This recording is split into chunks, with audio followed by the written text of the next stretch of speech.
why is it important for you to speak at a conference like this? I think it's important to speak at a conference such as this about Covenant House because I think, first of all, the message is important that people should know about young people and the state of really emergency some of our young people find themselves in, and the size, thousands of homeless kids, right? Thousands of homeless kids. So I like to get the message out about Covenant House.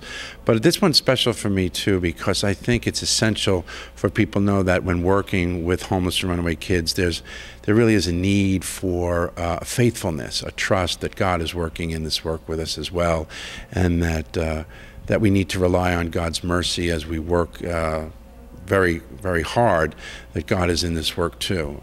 The work is hard, the kids are challenging at times, they're also beautiful and divine and have tremendous gifts, and we need to really remember that. And we need to remain faithful in the work that we do, and we need people to pray for us as we continue on to do our work.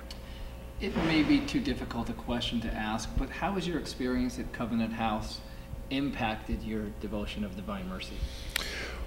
Well, it's a real clear impact. Working with our kids and our staff and sometimes being overwhelmed. We'll serve about 5,000 kids this year in New York and New Jersey, and that can be overwhelming. And there's a real need to know that you're not alone in this, that God's working in it, that God's faithfulness to his people is very much alive.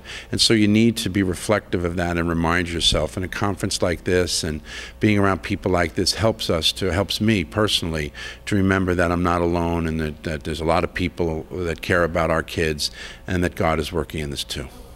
Pope Francis has called for a holy year of mercy. What does that mean to you?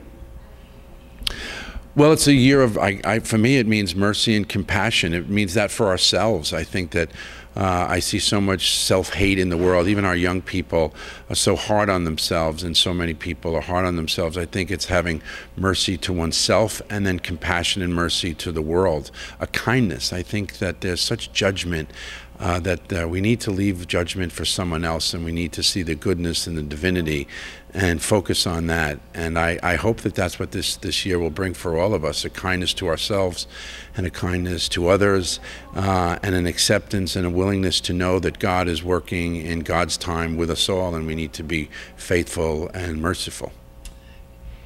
Dovetailing back to your role at Covenant House, you deal with so many, kids in need, impressionable kids. Mm-hmm. When you convey the divine mercy message, is it more in action or is it actually direct? Yeah, that's a great question. And for some it's pretty direct, but we are Franciscan in our roots, and we follow what Francis said, and I'm going to paraphrase, but he said, preach the gospel always, every minute, every hour, every day.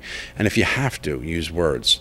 So we believe that feeding the hungry and clothing the naked, and visiting them in their poverty and their sickness, and trying to be a witness by providing many services in love and kindness is what it is. And we don't proselytize. What we have found with our kids is that when you do that, they see that as the trade. Then they say, oh, so that's why you're kind to me, because you want me to do this or believe that.